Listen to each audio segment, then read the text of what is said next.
What is up, Los Angeles, and welcome back to your Rams LAFB show. I am your host, Ryan Anderson, today with a emergency pod trade edition. The Rams are acquiring Trent McDuffie from the Kansas City Chiefs for the 29th overall pick, a 5th-round pick, a 6th-round pick, and a 2027 third-round pick. Les Snead promised aggression with the first-round picks, said they would attack the secondary. Today, he did both. The good news is the Rams did not give up that 13th overall pick, so they have plenty of flexibility going into the draft. Trent McDuffie's cap hit is about $13.6 million for 2026. The Rams are currently sitting around $45 million in cap space, minus roughly $10 million expected for the rest of the draft class. So we will see how that works out. The renegotiation timeline, Trent McDuffie is under contract for the rest of the season under that cap hit. I'm curious if they will negotiate sooner than later or if they will wait, kind of like they did with Jalen Ramsey. We will see how that plays out in the next weeks and months. He is a legitimate cornerback one option, and he is good on the perimeter. We'll talk a little bit more about that in depth in just a second. He does add flexibility so that they can rotate safeties, especially with Quentin Lake, who's played a ton of snaps at nickel. We'll also touch on that, and also helps with the Kam Curl situation, who is a free agent. What this doesn't mean is the Rams haven't solved all of their problems in the secondary. They still essentially have a full rebuild to do, and the depth is still very thin at the position.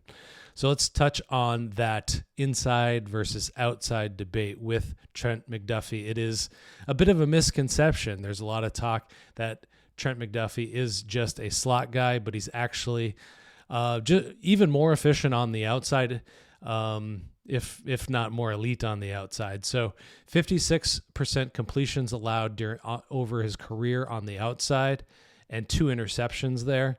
He's used a ton in press man coverage, 39.5%.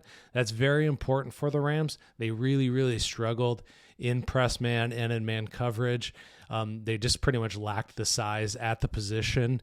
Emmanuel Forbes, Darius Williams, not terribly big guys. And, of course, Ahkello Witherspoon went down with injury. Quentin Lake went down with injury.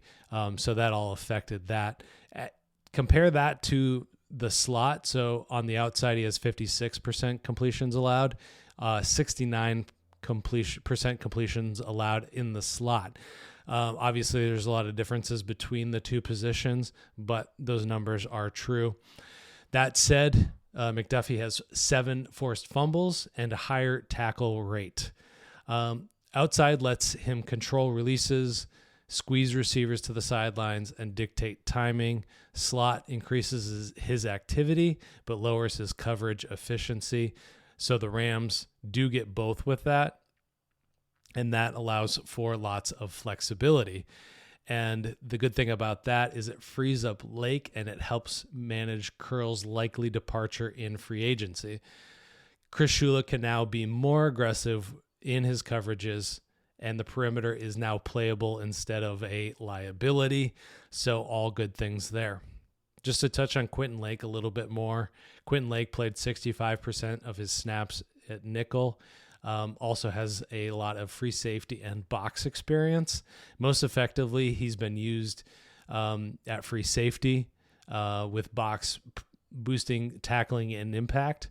So this basically just allows them to use Quentin Lake at probably what he is at his best, which is truly versatile, the chess piece that you can move all over the board.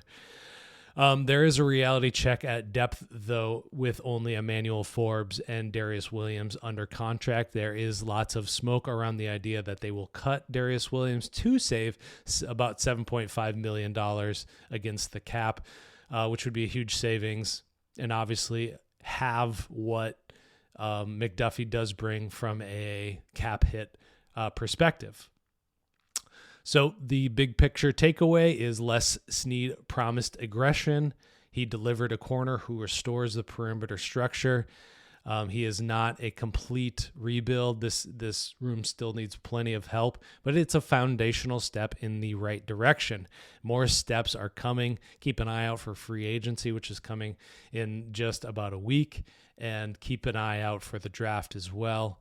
What do you guys think on this move? Obviously, a huge area of need. It's just one that they needed to do, and that he was obviously a big name to go out and get, and probably the best option that they had to do what they needed to do.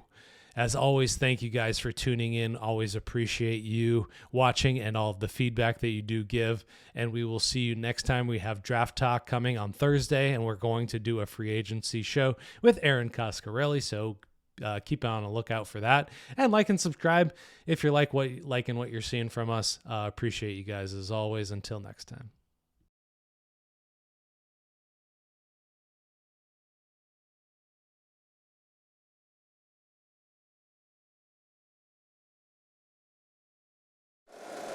If you like the show, please take a moment to rate, review, and subscribe. It really does help the show to grow. Thank you for listening.